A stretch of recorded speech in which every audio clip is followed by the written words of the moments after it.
পৌষ সংক্রান্তিতে আমি 5 ধরনের পিঠে বানিয়েছি আর এই ব্লগটিতে A to Z তার রেসিপি দেওয়া আছে।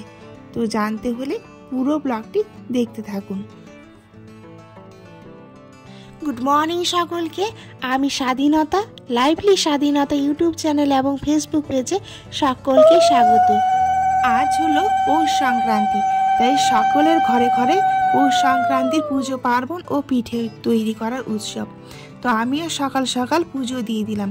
আর আজকে আমরা আলপনা দিই শুকনো আতপ চালের গুঁড়ি দিয়ে।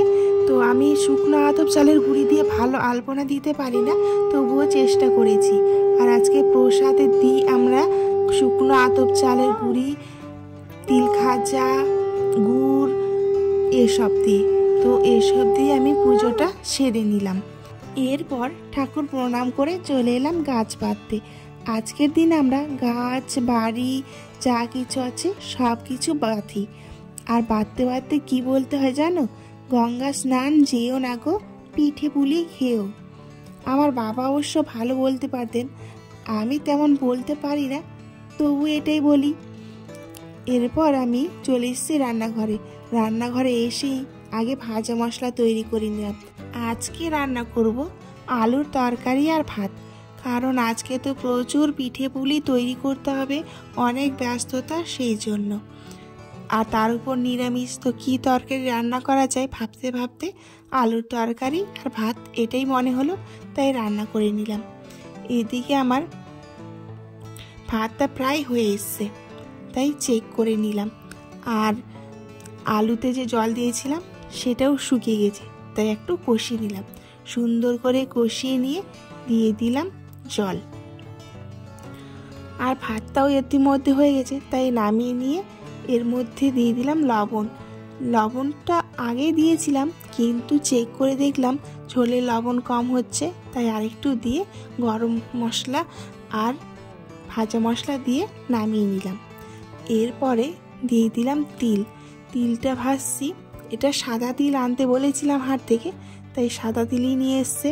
আর যে শীত, ওই কালো তিল আনলে পরিষ্কার করতে করতে জীবন শেষ, তাই সাদা তিল আনতে বলেছি আর সাদা তিল এনেছে।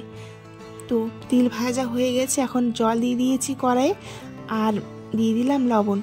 তো কড়াইয়ে জলটা গরম হতে থাকুক আর আমি মিক্সিতে তিলটা বেটে নিয়ে আসি সুন্দর করে।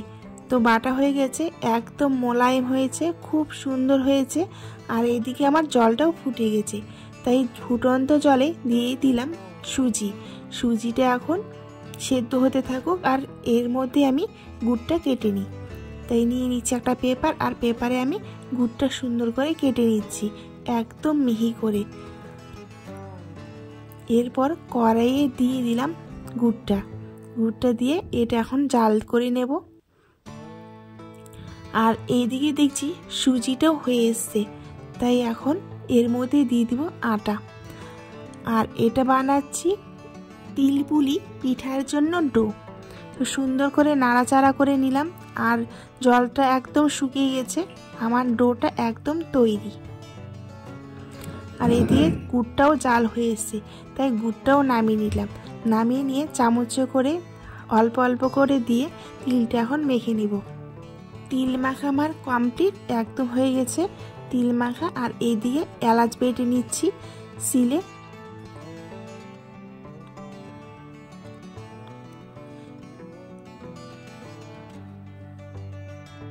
তো এলাচ বাটা হয়ে গেছে, আর বাটিতে নিয়ে নিলাম চালের গুঁড়ি, লবণ, এলাচের বাটা আর দিয়ে দিলাম জল, দিয়ে ভালোভাবে মিশিয়ে নিচ্ছি।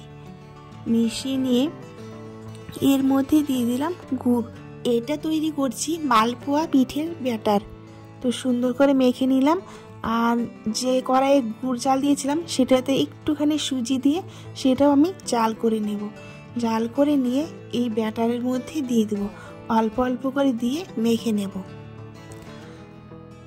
তো আমার ব্যাটার তৈরি, এখন শুধু জল দিয়ে মেখে নিয়ে সুন্দরভাবে এই যে একদম এইভাবে নিয়ে এখন মালপোয়া তৈরি করব। তো কড়াইয়ে দিয়ে দিলাম মালপোয়া। কি সুন্দর ফুলে উঠছে দেখো, দারুণ, খুব সুন্দর হয়েছে।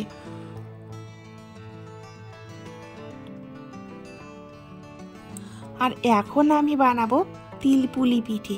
সেই জন্য সুন্দর করে একটা বাটির মতো তৈরি করে এর মধ্যে তিলের পুরটা দিয়ে সুন্দর করে মুখটা বন্ধ করে নিলাম আর ভালোভাবে চেপে বন্ধ করে দিয়ে এই যে একটু আঁকে বাকি করে রেখে দিলাম, হয়ে গেল। খুব সুন্দর ডিজাইন হয়েছে, তাই না? আর একটি সুন্দর ডিজাইন দেখাচ্ছি। এই যে বাটির মধ্যে দিয়ে দিলাম তিলের পুরটা, দিয়ে সুন্দর করে মুখটা বন্ধ করে দিয়ে এখন এই যে এইভাবে চেপে চেপে রেখে দিলে আরেকটি ডিজাইন হয়ে গেল। তো দুটো ডিজাইন দেখিয়ে দিলাম কিন্তু।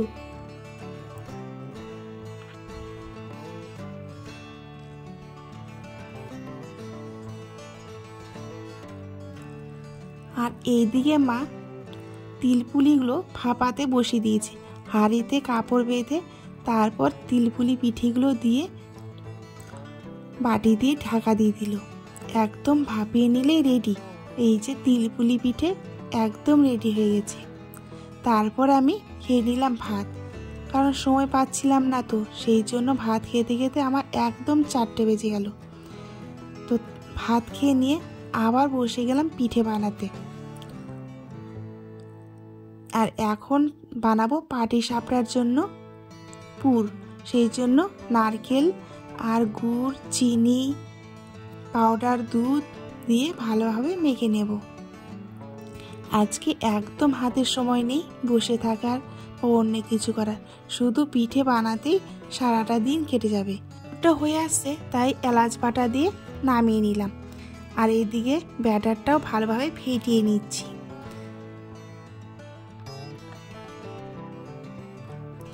এরপর সুন্দর করে ছোট্ট করে কড়াইয়ে দিয়ে সুন্দর করে বানিয়ে নেব পাটিসাপটা পিঠে।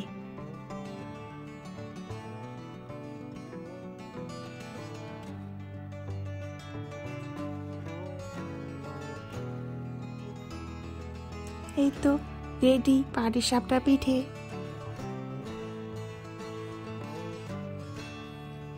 এরপর আতপ চালের গুঁড়ি, বেসন, হলুদ, লবণ, কালো জিরে দিয়ে আরেকটি ব্যাটার তৈরি করে নিচ্ছি। আর এটা কিসের ব্যাটার বলো তো বন্ধুরা? এটা হচ্ছে বেগুনির জন্য।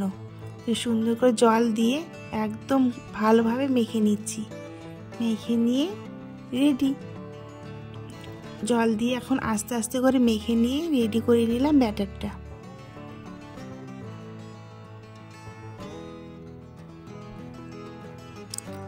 আর এদিকে বেগুন কেটে নিয়েছি, নিয়ে দিয়ে দিলাম কড়াইয়ে, সুন্দর করে নিয়ে নিলাম ভেজে। একদম মুচমুচে হয়েছে বেগুনিগুলো, কারণ মিষ্টি পিঠে খেতে খেতে বিরক্ত হয়ে যাবে এক একজন, তাই তখন ঝাল পিঠে চাইবে। আর এটাতে কিন্তু লঙ্কার গুঁড়ো দিয়েছি অনেকখানি, একদম ঝাল ঝাল করে বানিয়ে নিয়েছি।